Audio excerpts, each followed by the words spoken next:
Hello, my name's Jade and today we will be talking about Turtles All the Way Down by John Green. Turtles All the Way Down is the newest book released by the author, and if you did not already know, I severely love this author.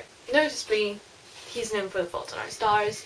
This did really very well, and it is one of my favourite books. So I was very highly anticipating the release of Turtles. I don't want to say that it's overhyped, because I don't think it's overhyped. I just don't. I think I went into it hoping that I was going to love it as much as I loved Tifios. That was probably an unrealistic expectation. I think there was just so many great reviews on Turtles, and so that was maybe why I was expecting it to be so mind-blowing. Having said that, I did really like it. It was towards the end that it started hitting me harder and harder. A lot of his books, by the time you get to the end, you're just like, they just have such great endings that just leave such huge marks on you. When I was reading Looking for Alaska, it was very similar to this one. Like, this is fun, this is cool, great. By the time I got to the end, I was like, I had those feelings that you get where you're like, holy moly, this is great. When really, when reading it, you didn't feel that. The end definitely did influence, because a lot of the things that came concluded kind of pushed up the meaning for me, pushed up the value. If I had to put it on a scale of my least favorite to favorite John Green books, Tifios will forever and always be my favorite because I love it. I also really love Paper Towns. When I did the video, I was like, yes, this is amazing, one of my new favorite all-time books. I don't think about it very often, and I feel like it was that thing where I was so excited by the ending that the representation wasn't true. I gave it like a 10 out of 10 way back when. I feel like it's more of like a 9 out of 10, and I'd also give this one like a 9 out of 10, so I feel like these two are pretty close together. It's been a while since I read Paper Towns, so I can't really remember it that well. Then I would imagine it's Looking for Alaska, which I also really liked, but I didn't understand the meaning as well. And then An Abundance of Catherines. Bringing up the rear because I don't like that one very much. We're not talking about Abundance of Catherines. I think John Green's books aesthetically are going in a new direction, like a noticeable, well-known font. Like this is like a biro paintbrush situation, and this one's crayon pattern. Like here we have the clouds, and here we have a swirl.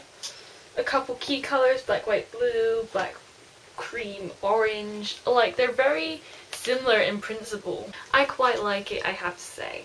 The other one's all kind of random. Oh, should I tell you what the book is about? The book is about Asa. She is 16?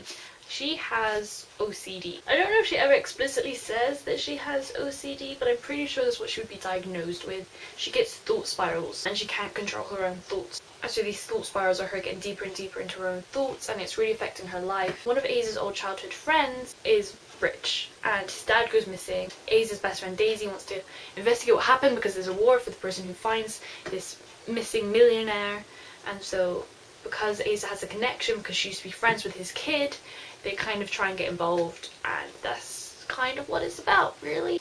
I'm gonna talk about the spoilers. If you have yet to read Turtles All the Way Down, I definitely recommend picking it up. It definitely does open your eyes, I think. So I'm going to talk in spoilers, so go away if you have yet to read the book, because you should read the book. The whole thing with Davis, his dad go missing, everyone would synopsize this book by saying it's about this girl with OCD and she's trying to find this, but I feel like her story and her coming to terms with her mental health had such a bigger role than this whole millionaire gone missing drama. They looked into it a little bit. They found a little bit, barely anything. They started to get into detective things. I started to think, oh, this is Paper Towns feels cool.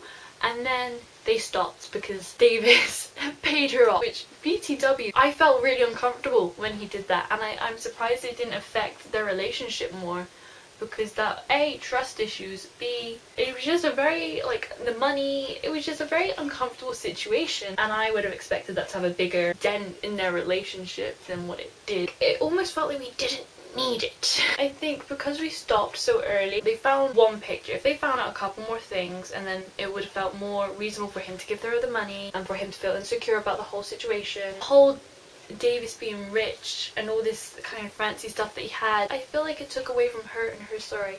Like the thing with The Fault in Our Stars, and also kind of like Paper Towns as well, I guess, maybe even Looking for Alaska, is that it was so understated. The whole point was that it didn't need this big fancy bow around it.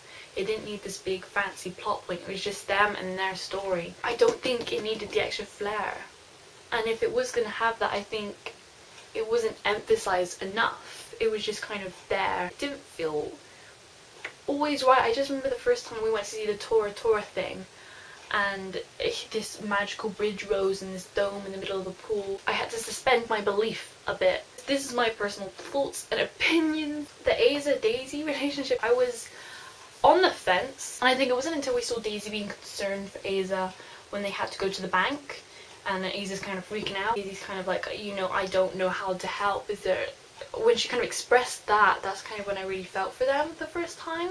You could tell there was history between them. I didn't believe the relationship with her and Daisy. I didn't believe the relationship with her and Davies. Like, it was all fun. I was glad that they were happy, but when she said that she thought she loved him, it felt a little too strong. Maybe it's because we didn't see as much time with them actually spent together, because I think there would be times where she said time went on and I spent a lot of time with Davis rather than Daisy. She often felt worse, but again, maybe that's just because Aza doesn't really talk a lot. Sometimes her mum, it didn't feel like her mum really knew her, but then again, Aza doesn't really talk to her mum and open up to her that often. There just wasn't chemistry like I felt in the rest of his books, because he normally has these really dynamic characters that have these really interesting relationships with one another. This one, I didn't feel it as much. But the whole Daisy situation, I feel like when we kind of learn more about Daisy's worrying for Aza and like Daisy's problems with Aza, that's when things kind of really started kicking off in their relationship. And I really appreciated Daisy being there. Like, I didn't care for her and Davis half as much as I cared for her and Daisy. And when they kind of reunited, and they reunited stronger than before, it was so heartwarming. The whole situation, their whole argument, you can see both sides of the story really. But obviously I did feel really bad for Aza because she couldn't help it, and it just felt like such an attack, and she was just already feeling so insecure about how much of a weight she has on everyone else. It was very Hazel Grace reminiscent. There were all these complications with Noah and Davis about their dad, and he ended up just being dead. And like, they just really casually found him, like they didn't need to put any work into it. I like that it was kind of like her overactive mind that solved the mystery. And there's a lot of emphasis on Noah needing a dad. Aza didn't have a dad, and she turned out just, maybe that was the message, and I'm just now, Aza didn't have a dad and she turned out pretty darn well, I would say. But I'm not really sure where that emphasis actually led to. Like, why was it, did we need it? I really liked the end. The last couple chapters, kind of post car crash onwards, was when I really felt connected to the book, and when the story kind of really started hitting me harder. When she started drinking, the first time she drank the hand sanitizer, alarm bells were ringing.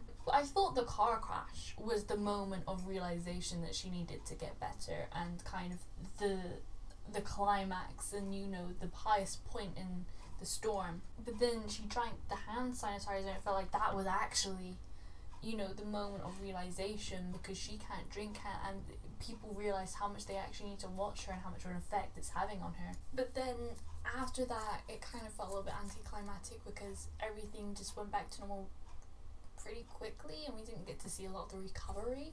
I really liked the end, like the last chapter, when she had like the flash forwards about what will happen and about how lessons she learned and the way it relates. My heart, it touched me. I teared up, gave me a lot of emotion. Oh, I really liked the passage where her doctor person was talking about pain. There's not language to describe the pain. That section, that passage, I really enjoyed that. And towards the end, she had another one about her dad. In a way, he would always be alive to her. That was really sweet.